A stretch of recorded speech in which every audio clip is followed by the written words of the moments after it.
The stars looked calm. The colonies looked safe. But silence spread across human space. It began with one small colony at the edge of known space. A week passed, and there was no signal. The people on Earth thought it was a broken transmitter. Then another colony went dark. No trade ships returned. No messages. Only silence. The Human Council sent scouts to investigate. They found ruins. They found fire still burning in empty streets. The walls of homes were broken like toys. Metal was bent and twisted. But the most terrifying sight were the claw marks. Long, deep cuts carved into steel. They were not made by machines. They were not made by any human hand. The scouts searched for survivors. They found a small group hiding in the tunnels. Their faces were pale, their voices shaking. They spoke of shadows moving at night, of screams, of creatures tearing through soldiers like paper. They spoke only one word to describe the monsters. Beasts. The word spread through the fleet like a virus. Beasts. No one knew what they were. No one knew where they came from. The scouts sent messages back to Earth. Humanity listened in silence. For the first time in generations, fear returned. The colonies had been safe for decades. Humans had spread across stars with courage. But now, courage was not enough. Something ancient had awakened. More colonies went dark in the following weeks. Whole planets burned without warning. The Council tried to send more fleets, but their ships arrived too late. By the time they reached, nothing was left but ash. Every report carried the same mark. Claw scars. Crushed weapons. Empty skies. At first, people thought it was an alien attack. Maybe a hostile empire striking from the shadows. But that idea soon died. The colonies had defense satellites. They had warning systems. No ships had been seen entering orbit. No signals of invasion. These were not armies. These were not fleets. The colonies were not bombed from space. They were destroyed from the ground. Something crawled out of the earth and struck without mercy. On one colony, a recorder survived. A camera buried under rubble continued to send video. What it showed made even the strongest generals feel cold. The recording began with soldiers in formation. They aimed their weapons at the forest. The ground shook. Trees snapped like twigs. Then, from the shadows, something massive walked forward. Its skin looked like stone. Its mouth opened with rows of teeth. The soldiers fired. Lasers burned the air. But the beast did not fall. It moved faster than anyone thought possible. One swipe of its claw sent men flying. The video ended with static. That one video spread through the colonies. People panicked. Some wanted to evacuate the outer worlds. Some wanted to fight. But no one knew how to fight something that could not be stopped. Earth tried to calm the people. The leaders spoke of unity, of human strength, of courage. But in private meetings, they whispered the truth. Control was slipping away. Every day, more colonies went silent. Every day, humanity lost ground. The outer colonies were not just homes. They were resources. They were the foundation of human expansion. To lose them meant more than losing land. It meant losing hope. In the silence of space, survivors told their stories. They spoke of screams echoing through the night. They spoke of shapes larger than buildings. They spoke of eyes glowing in the dark. No two beasts looked the same. Some walked on 4 legs. Some on 2. Some had wings that spread across the sky. It was as if nightmares had taken shape. Yet one detail remained the same. They all came from below. From the ground. From tunnels deep inside the planets. As if they had been waiting. As if they had been sleeping for centuries. Humanity had awakened something it did not understand. Some whispered that human mining had broken ancient prisons. Others said the beasts had always been there, hidden, until they sensed the presence of humans. But no answer came. Only more silence. Fleets searched the stars, but they found nothing. The real danger was not in the skies. It was under their feet. Fear grew in every colony that still stood. At night, people stared at the ground and wondered if something was waiting below. In Earth's great council chamber, leaders argued. Some wanted to retreat, to abandon the colonies and return to the safety of Earth. Others demanded war, a full strike with every ship, every soldier. But one question froze the council. How can you fight what you cannot see? The fleets patrolled the skies, but the enemy came from the soil. Colonists dug deeper, searching for tunnels. Some tunnels were found, stretching for miles, lined with strange symbols, carved long before humans arrived. The discoveries raised more questions. Who carved them? Who left these creatures behind? Was this natural? Or was it a warning left by an ancient race? There was no time to answer. Another colony went silent. And then another. Soon, entire sectors lost contact. Silence spread like fire. The council could no longer deny the truth.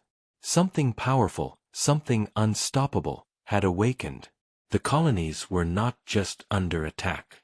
They were falling. Humanity stood at the edge of fear. No one knew if they could fight back. No one knew if they could survive. But everyone knew one thing. The beasts had returned, and silence was only the beginning. The first real battle came on a mining colony called Narrated. It was a small world filled with deep tunnels and heavy machines. For years, humans had dug into the mountains, pulling out ore and fuel for the fleets. The colony was rich, busy, and alive. But then, the ground began to shake.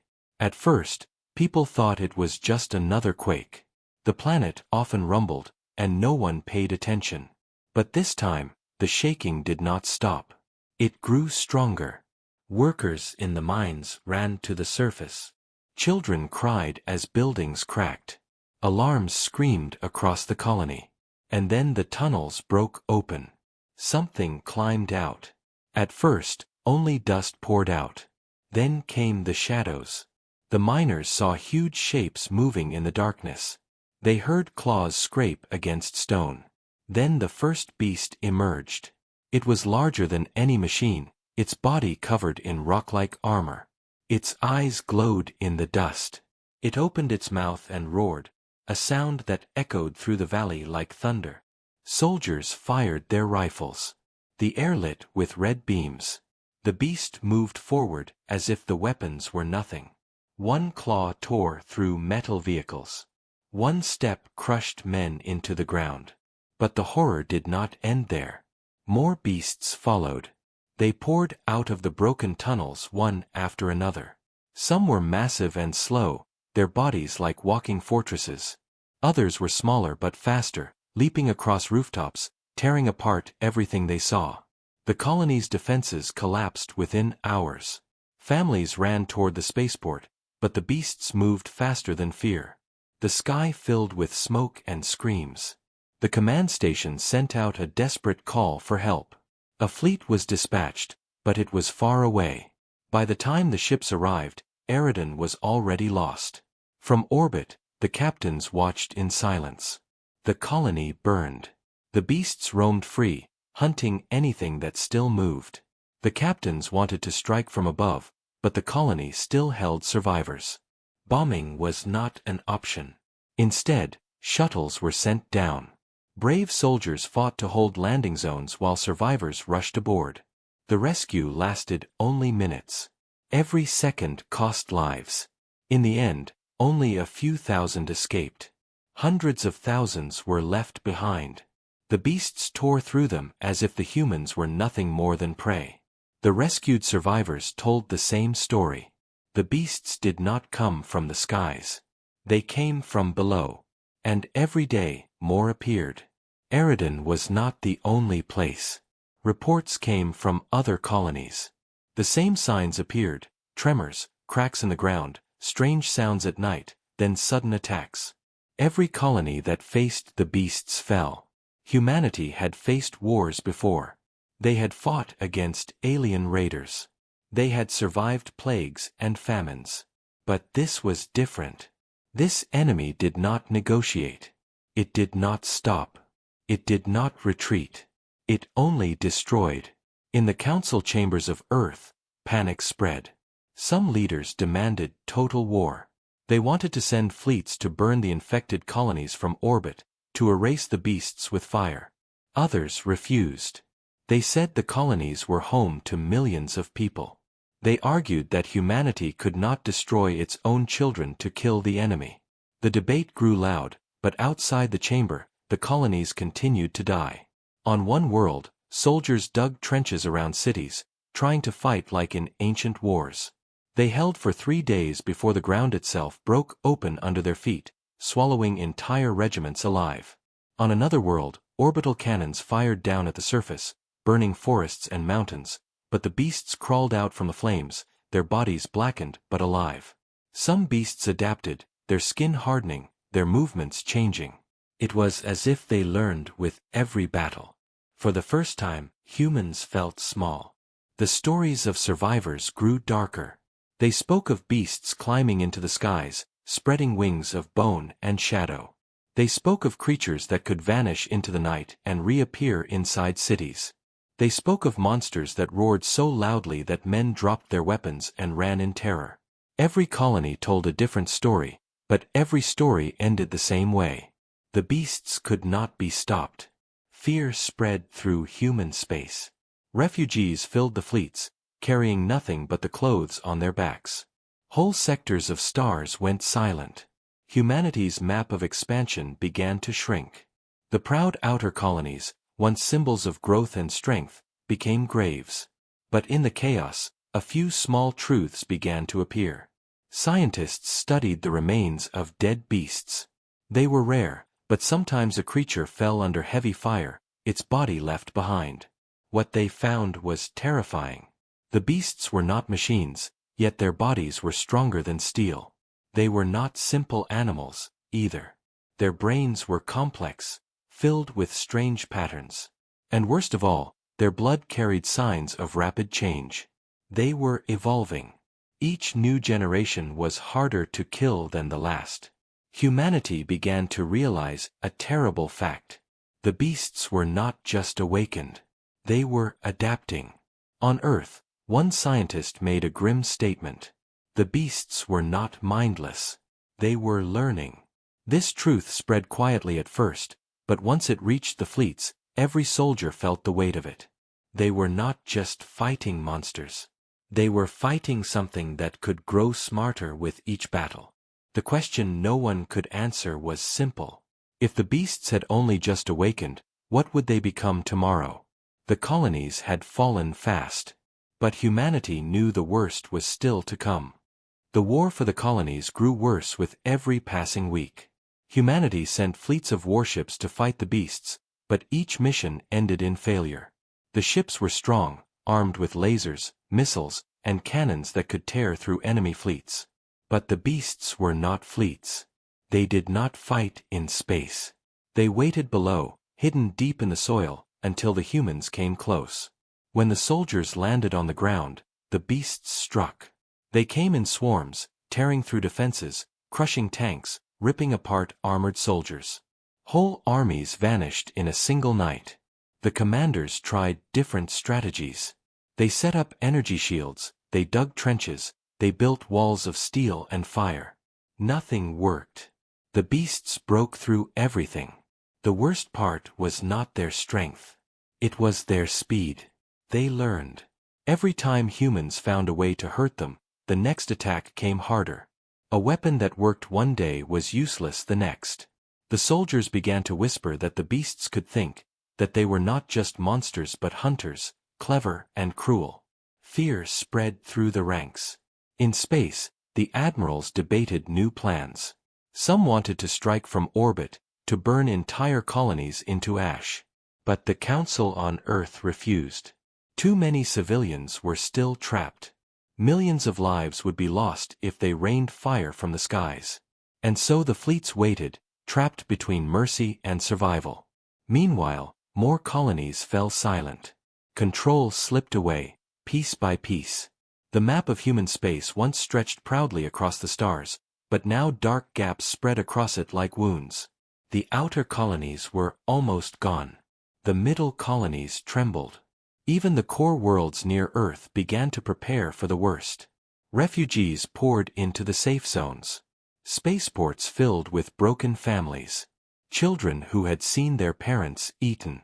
Men and women who had run while their homes burned. Their eyes were empty, their voices weak. They carried stories of horror, streets filled with blood, skies darkened by wings, screams that never ended. These stories spread faster than any fleet. Even those who had never seen the beasts began to fear the ground beneath their feet. The council tried to control the panic. They told people that victory was near, that fleets were strong, that humanity had faced worse before. But the truth leaked out. Secret recordings of lost battles were shared across the networks. One showed an entire regiment firing together, hundreds of weapons cutting through the night. The beast fell. Soldiers cheered. But then it stood back up, wounds closing, eyes burning brighter than before. Another video showed a city under attack. Thousands of civilians ran toward shelters. The beasts burst through the walls, crushing the shelters as if they were made of paper. No one survived. These images could not be hidden. People lost faith. In many colonies, riots broke out. Some demanded evacuation, others demanded weapons, many demanded answers. Who had awakened these creatures? Why now? Why were they here?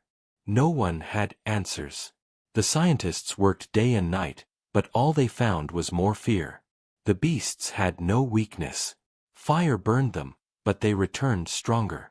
Bullets cut them, but they healed. Poison did nothing. Even space bombardment could not reach them all. For every beast killed, more rose from the tunnels below. Humanity had always been proud of its control.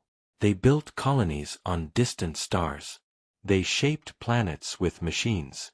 They bent nature to their will. But now, all that control was gone. The beasts cared nothing for walls or laws or power. They followed only hunger. On the battlefield, the soldiers fought bravely, but even bravery broke when faced with endless loss. Desertions began. Some soldiers refused to land on infected worlds. Others fired on their own commanders when ordered to fight. Trust in leadership collapsed. One fleet even mutinied, its captain choosing to flee with refugees rather than obey orders to attack. This chaos reached Earth itself. For the first time in generations, the Great Council Hall was filled not with calm debate but with shouting, fear, and anger. Leaders blamed each other. Some accused the mining guilds of digging too deep, of breaking ancient prisons.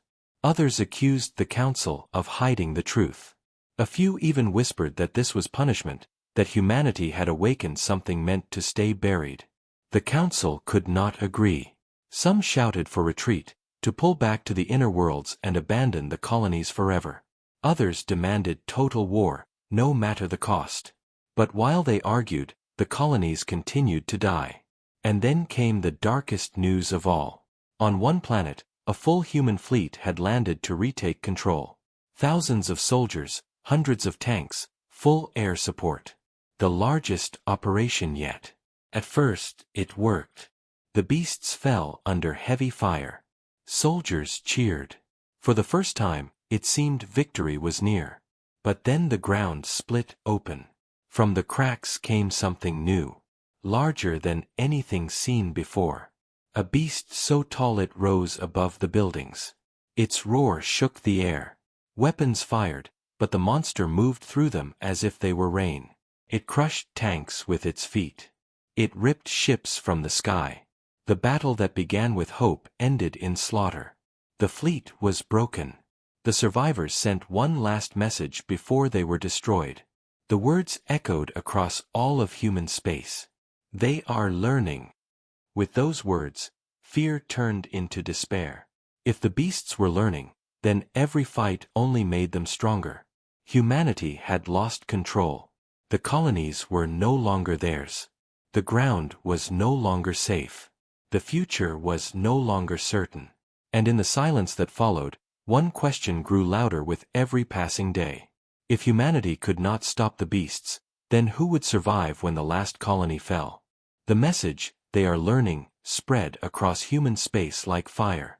Soldiers repeated it in the barracks, civilians whispered it in the streets, leaders feared it in the council chamber. Humanity stood on the edge of collapse. The colonies were almost gone, the fleets were broken, and the people had lost hope. But in the middle of despair, one commander refused to give up. His name was Admiral Kane. He had fought in many wars, but nothing compared to this. He had seen cities torn apart, soldiers crushed, and fleets destroyed.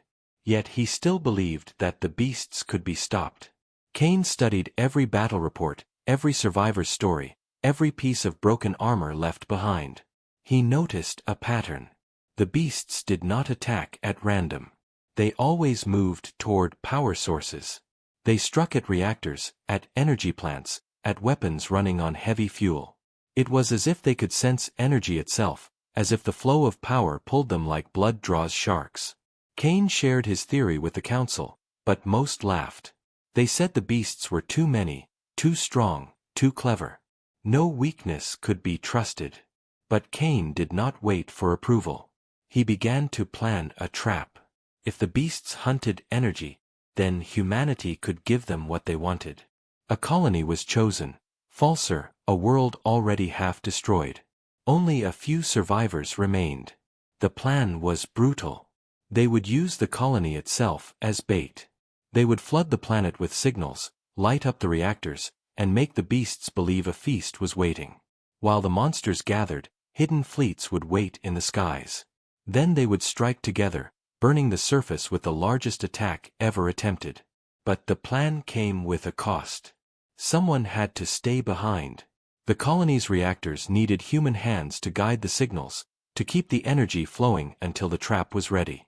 The survivors on Falser were asked to make a choice. Many broke down, crying, refusing to believe. Others stood tall and silent. In the end, thousands of men and women volunteered.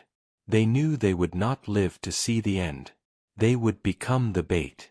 Word of the plan spread to the fleets. Some soldiers called it madness. Others called it the last chance.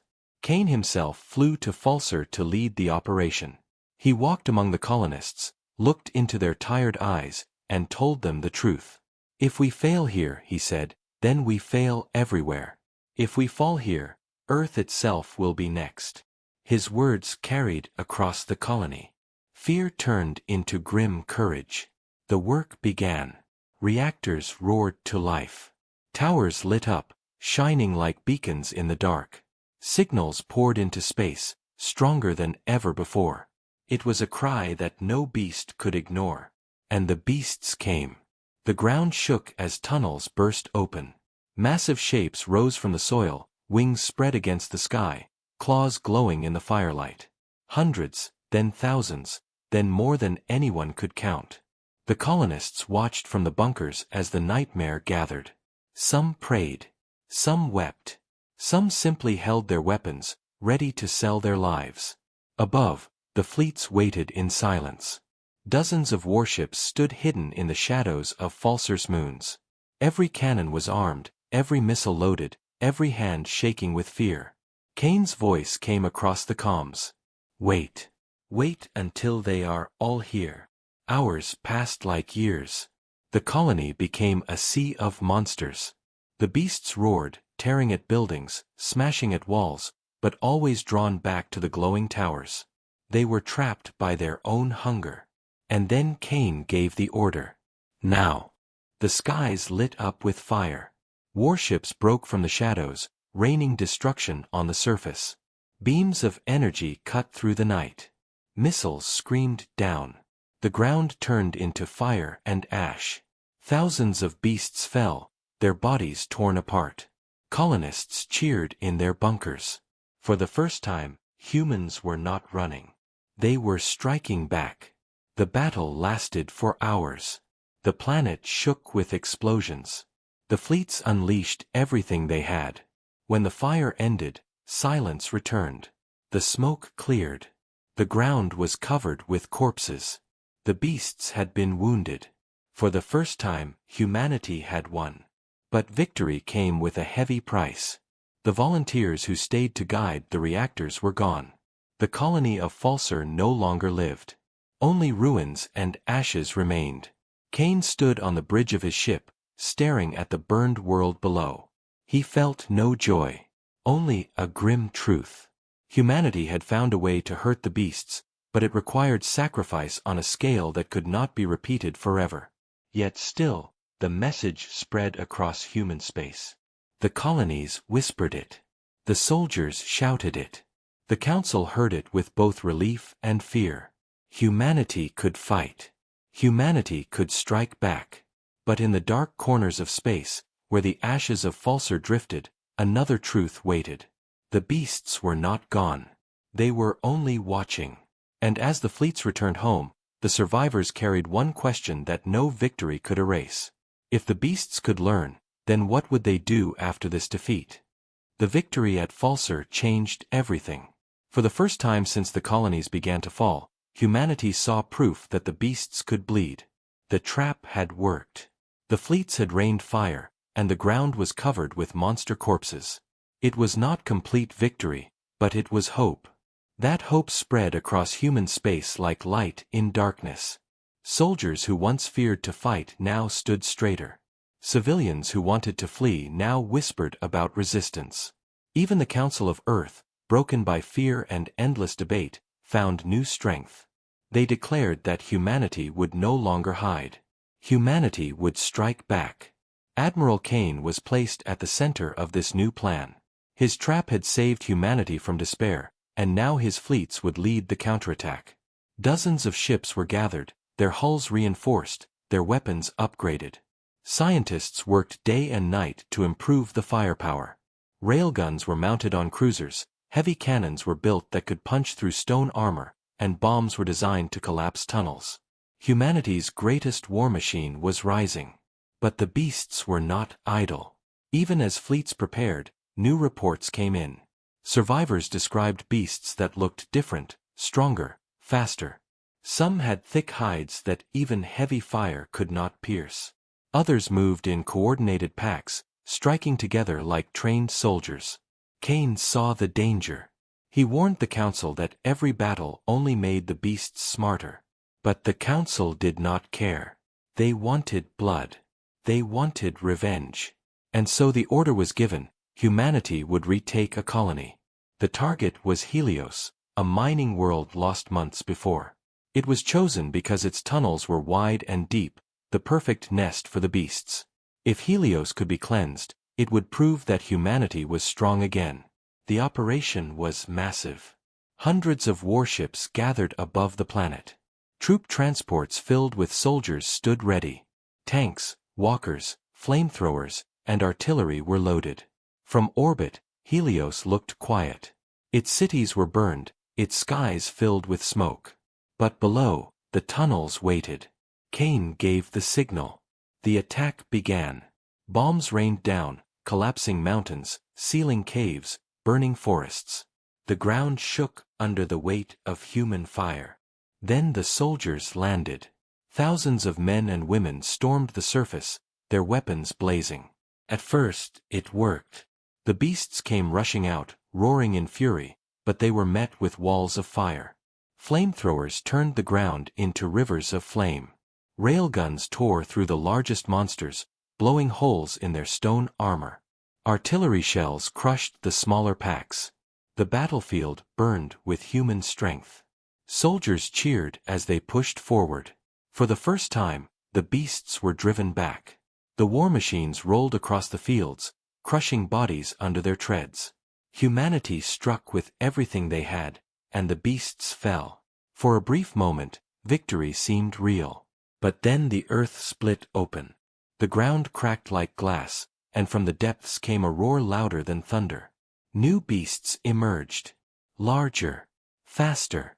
Their bodies shimmered as if their skin had hardened against flame. Some carried spines that they hurled like spears, tearing through armor. Others moved in swarms, surrounding tanks, climbing onto walkers, ripping apart soldiers. The humans fought back fiercely, but the beasts adapted faster than ever before. Flamethrowers became useless. Missiles exploded against hides that no longer burned. Still, humanity refused to retreat. The fleets in orbit rained fire, blasting open craters, but even in the flames, the beasts rose again. The battle turned into chaos. Streets of ruined cities filled with fire and blood. Soldiers fought hand to hand, slamming rifles against jaws, stabbing with bayonets, screaming as they fell. The ground was covered in ash, smoke, and bodies. Cain watched from orbit, his hands clenched. He knew the truth: the beasts could not be destroyed in one strike. But if Helios was abandoned, all hope would vanish again. So he gave the order that would be remembered for centuries. Hold the ground. Do not retreat. Every soldier heard it. And they obeyed. They fought with everything they had. Days passed. The planet shook with endless war. Tens of thousands died. Entire cities turned into battlegrounds of steel and fire. At last, after a week of blood, the beasts began to fall back. Their swarms grew thinner. Their roars weaker. The tunnels ran with their corpses. Humanity had not destroyed them all, but they had held. Helios still stood. The price was unbearable. Entire divisions were gone. Thousands of families would never see their loved ones again. But the victory was real. Humanity had struck back. Across the stars, news spread that Helios had been saved. People cheered. Soldiers wept in pride and grief. The council declared it a turning point, proof that humanity was not prey, not weak, not doomed. But in the quiet of his ship, Admiral Cain felt no joy. He had seen the way the beasts changed. He had seen how quickly they adapted. He knew they would return stronger than before. Humanity had won a battle, yes, but the war was far from over. And somewhere in the shadows of space, deep in the endless tunnels below forgotten worlds, the beasts were waiting, watching, and preparing for their own strike. The victory at Helios gave humanity new courage, but it also revealed a darker truth. The beasts were not finished. They had only begun to change. In the weeks that followed, scouts reported strange sightings. On some ruined worlds, survivors whispered of new shapes moving through the night. Beasts that no longer feared fire. Beasts that stood tall in flames, their hides black and glowing, but unbroken. Humanity's greatest weapon was being turned into nothing. The flamethrowers that had once saved soldiers now failed. Entire squads burned their enemies with rivers of fire, only to watch the creatures walk through the blaze and strike with claws sharper than steel. Fear returned to the fleets. Admiral Cain pushed the scientists to move faster. Humanity needed new weapons, stronger than ever before. Engineers designed railguns larger than tanks. Orbital platforms were built to fire beams that could cut through mountains. New bombs were tested that could collapse tunnels for miles. But every weapon needed time, and time was something humanity no longer had. The beasts attacked again.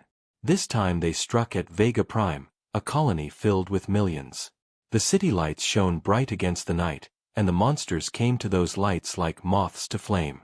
The ground split, buildings crumbled, and wings darkened the skies. The soldiers fought with courage, but the fire that once held the beasts back was useless. Entire districts fell in hours. The screams of millions filled the comms. Cain ordered the fleets to strike from orbit. For the first time, humanity broke its own rule. Missiles and bombs rained down on a living colony. Civilians died by the thousands, but the beasts died too. It was a price humanity chose to pay. Still, Vega Prime was lost. The survivors fled, carrying nothing but fear. In the ashes of the colony, the soldiers found something strange. Deep beneath the tunnels, carved into stone walls, were markings. Symbols not made by nature. Symbols left by hands long gone. Scientists studied them and made a chilling discovery. The beasts were not just wild monsters. They were guardians. They had been placed there long before humanity arrived, set to awaken when the ground was disturbed.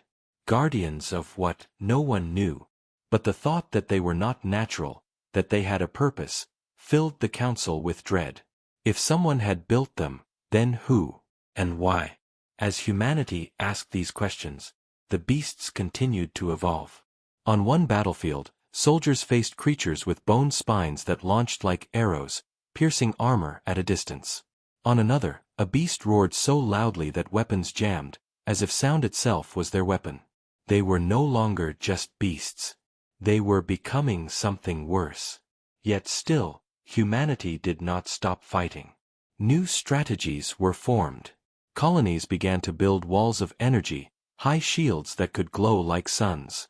Fleets drilled day and night, practicing faster landings, sharper strikes. Humanity knew it could not run forever. It had to stand and fight in the darkness.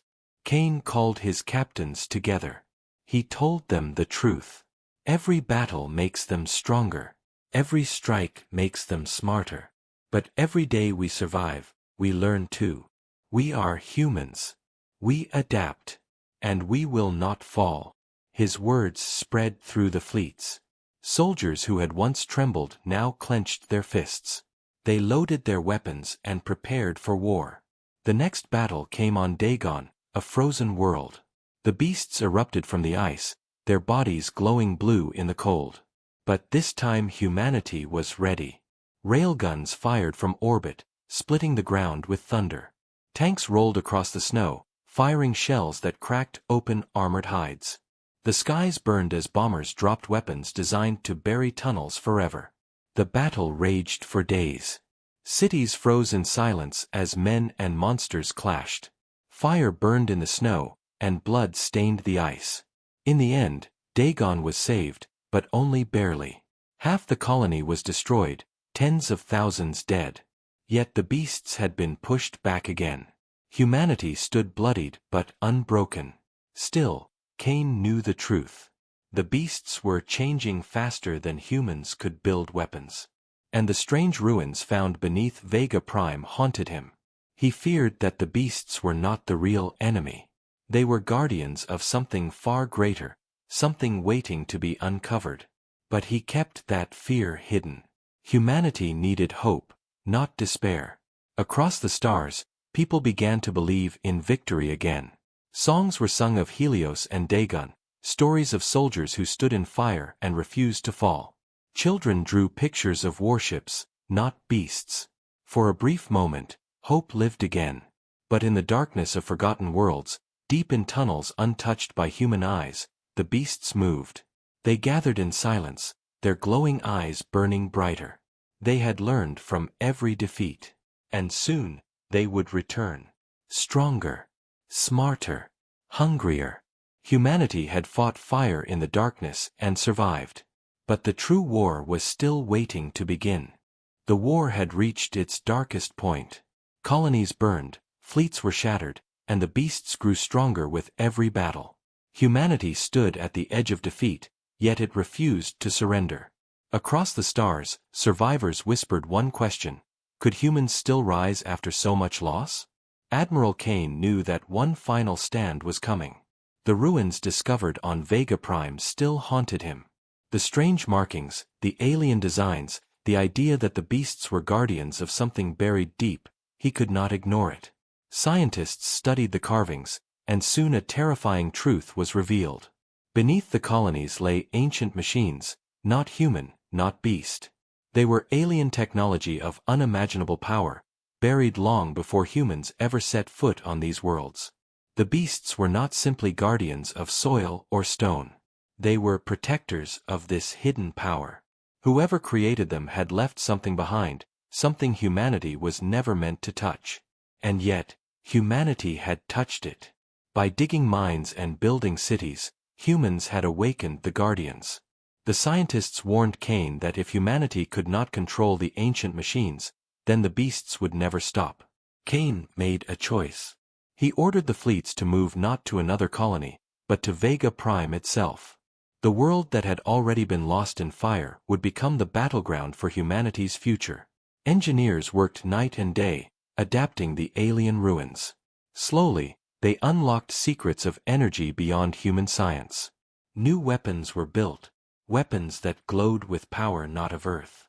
Small ships were fitted with alien shields, railguns infused with unknown energy, and bombs capable of tearing open the ground itself. Humanity had stolen fire from the past, and now they would use it. But the beasts sensed it too. They began to gather. From hidden tunnels, from burning skies, from across the ruined colonies, they came. Millions of them. An endless tide of claws, wings, and teeth. They all moved toward Vega Prime, as if driven by one will. The final war had begun. The fleets held orbit above the ruined world. Thousands of ships, their hulls scarred but ready, faced the blackness of space. Below, soldiers filled the broken cities, every street turned into a fortress. Tanks stood side by side with alien-powered cannons. In the center of the battlefield, the ancient ruins glowed with strange light, pulsing like a heart. Kane stood on the command deck, his voice steady. "This is our stand.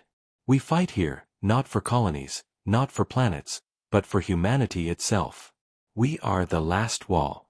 We will not break." The beasts came. They poured from the ground, their roars shaking mountains.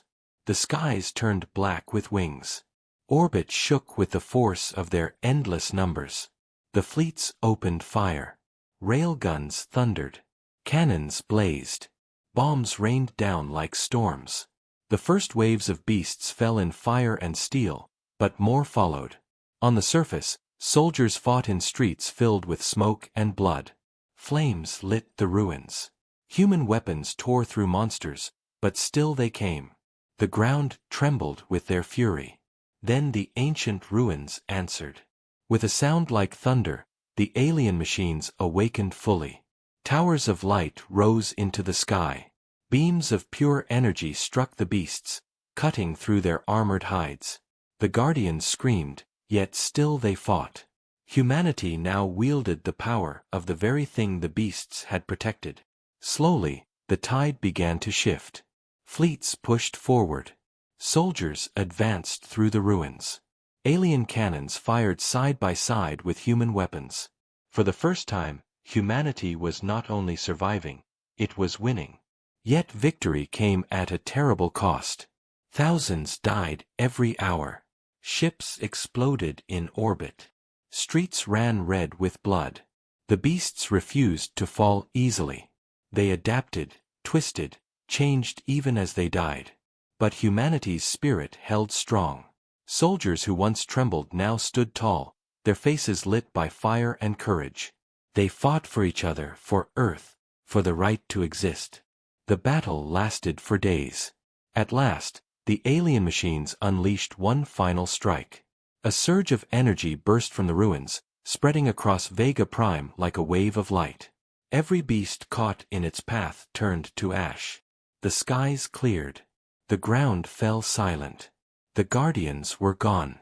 For the first time since the war began, silence was not fear. It was peace. Humanity had survived. Kane stood at the ruins, staring at the glowing towers that still pulsed with alien power. He knew the truth. The beasts were finished, but the machines remained. Humanity had claimed them now, claimed the fire of an ancient race. It was dangerous. It was powerful. It could change everything.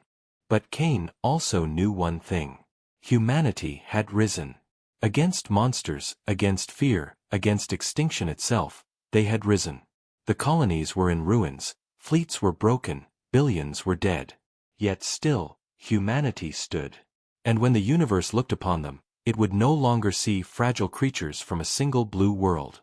It would see survivors, fighters, conquerors. Humanity had faced the darkness, and in that fire, they had risen unbroken.